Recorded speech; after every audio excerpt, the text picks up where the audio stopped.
Una volta ho letto da qualche parte che se un uomo e una donna si guardano negli occhi per circa 3 minuti si finisca per provare qualcosa, che sia attrazione, imbarazzo o qualsiasi altro sentimento.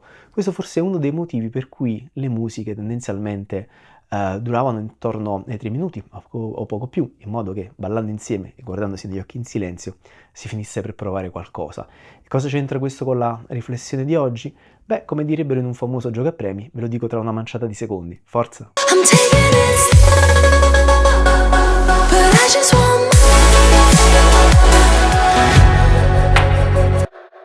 L'altro giorno stavo cercando di fare una playlist su Spotify quando mi sono reso conto che tutte le musiche, diciamo nelle top 10 di diverse categorie, avevano una durata abbastanza ridotta. Addirittura ho trovato alcune musiche che duravano 1 minuto e mezzo. E ritornando al discorso che ho fatto poco fa, questa cosa è strana. Da che cosa dipende? Beh, ve lo spiego subito. Dipende dalla fretta.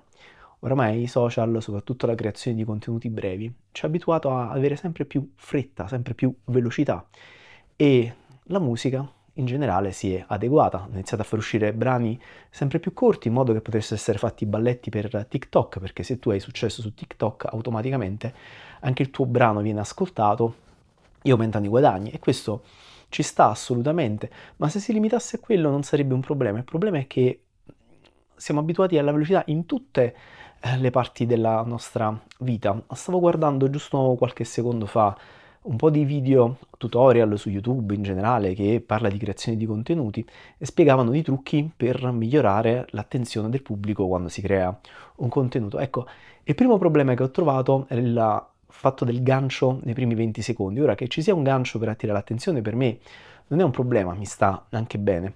Il problema più che altro era il fatto che facevano notare come i migliori creatori di contenuti creassero video utilizzando un sottofondo musicale, diciamo, elaborato, cambiando addirittura 15-20 musiche semplicemente nella introduzione del video, quindi neanche arrivare nel video completo, solo nell'introduzione già 15 effetti diversi, solo per tenere alta l'attenzione, e mi sembrano un pochino eccessivi. In generale, l'opinione che ho di questa situazione è quella che si potrebbe avere tra un fast food e un ristorante. Ora, io sono più un tipo da all you can eat, quindi al ristorante ci vado poco, però so com'è l'ambiente di un ristorante, quello in cui uno si siede, viene coccolato e trascorre del tempo senza preoccuparsi del tempo che passa, a differenza del fast food che in genere era associato a chi aveva una pausa da scuola, una pausa pranzo, una pausa al lavoro, quindi doveva mangiare in fretta per poi tornare subito a fare quello che stava facendo. Il concetto di fast food nasce proprio per i camionisti che dovevano avere una sosta rapida mentre erano al lavoro e quindi pause brevi, ma ovviamente non dà la qualità, la soddisfazione e il piacere di vivere il momento come un ristorante magari stellato o un ristorante in cui si può andare con la famiglia.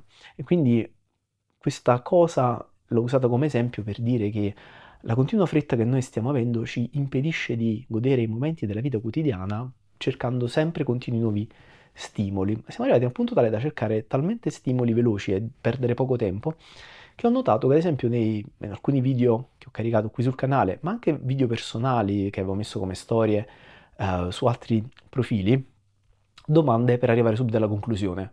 Ora, non dico che uno un video debba guardarlo tutto o una discussione debba ascoltarla fino alla fine, ma magari se uno ascolta tutto un processo mentale dall'inizio alla fine riesce a capire poi qual è una conclusione. E questo diventa grave proprio nel momento in cui si parla di ragionamenti, perché se noi vogliamo, come si dice, un input immediato, una conclusione immediata a un ragionamento, e non riusciamo a empatizzare con tutto quello che è il processo del ragionamento, con tutto quello che è il punto di partenza e il punto di arrivo di una determinata situazione, beh, la nostra capacità critica si abbassa, la nostra capacità di avere un pensiero critico, razionale e personale si abbassa ancora un pochino e man mano che questa cosa succede diventiamo sempre più incapaci di distinguere quello che ad esempio potrebbe essere una fake news da una situazione reale. Potremmo arrivare addirittura a non essere più capaci di ragionare completamente con la nostra testa e stare a sentire ovviamente quelli che sono gli input esterni che vengono dati da altre persone. Poi vi faccio un esempio che mi è capitato proprio qualche giorno fa. Se stai guardando questo video, perdonami se ti uso come esempio, però sotto un video riguardante un prodotto viene commentato che quel prodotto fa schifo e magari posso anche essere d'accordo.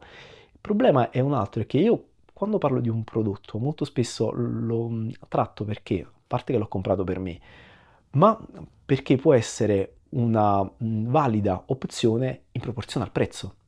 Su questo canale molto spesso parlo di cose che compro e le valuto in base al prezzo. Mi spiego ancora meglio.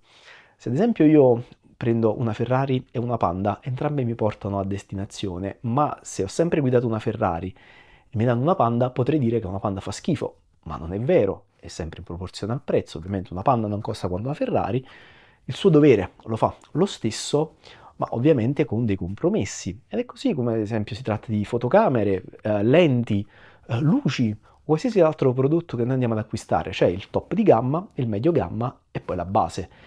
Tutti e tre probabilmente riescono a svolgere la funzione. L'unica cosa che io reputo che faccia veramente schifo è quando alla base il prodotto si scassa subito, non ha una qualità sufficiente per portare a casa un risultato e così via. Perché ho detto questa cosa? Perché è stato praticamente commentato subito il video, come anche altri video, senza vederlo per intero, senza vedere poi il ragionamento che mi ha portato a dire determinate cose. Perché quando una persona parla, molto spesso c'è un ragionamento dietro e se vogliamo direttamente la conclusione, eh, ci perdiamo tutto quello che è il dialogo nel mezzo, tutto quello che è il pensiero critico, tutto quello che è la valutazione personale. Anche quando faccio ad esempio dei tutorial, molto spesso mi viene chiesto come si fa questa cosa nei commenti, senza magari aver visto il video. Perché dico, se tu vedi tutti i passaggi e hai la pazienza di ripeterli e di esercitarti, magari vedi che poi riesci a farli uguali e li riesci a fare anche meglio.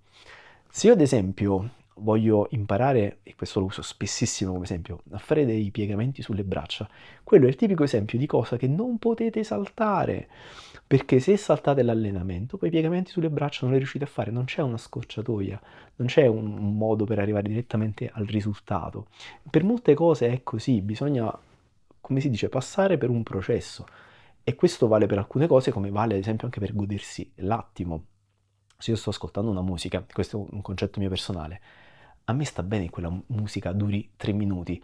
A me sta bene ballare con una ragazza per 3 minuti in silenzio, stringendola.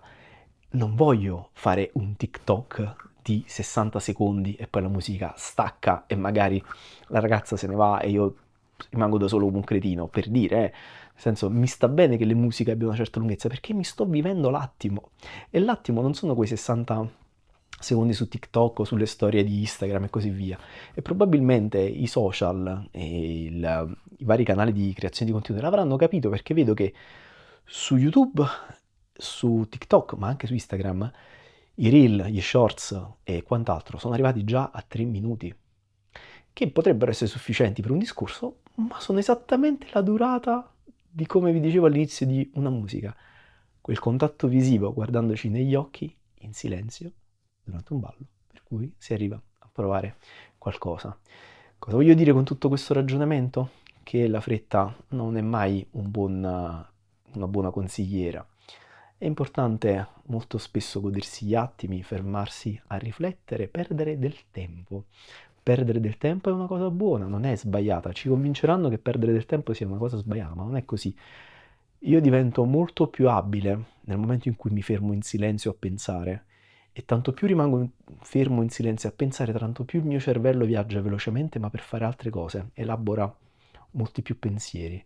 In un attimo riesco a calcolare spazi, traiettorie, luci, ombre, colori, immagini, posizioni, tutto in attimi che però mi richiedono silenzio e concentrazione.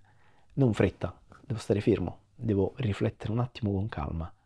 Anche a volte sistemare cose. Io sono una persona molto caotica, quindi dico una cosa mia personale, sono molto caotico in quello che faccio, però ogni tanto mi devo fermare per mettere ordine affinché il caos che ho creato abbia un senso, perché se create solo caos ma non ci date un ordine, gli date un senso, rimane caos fino a se stesso, e ve lo dico da esperto, su questo posso dire di essere esperto, sono un disordinato e un casinista cronico.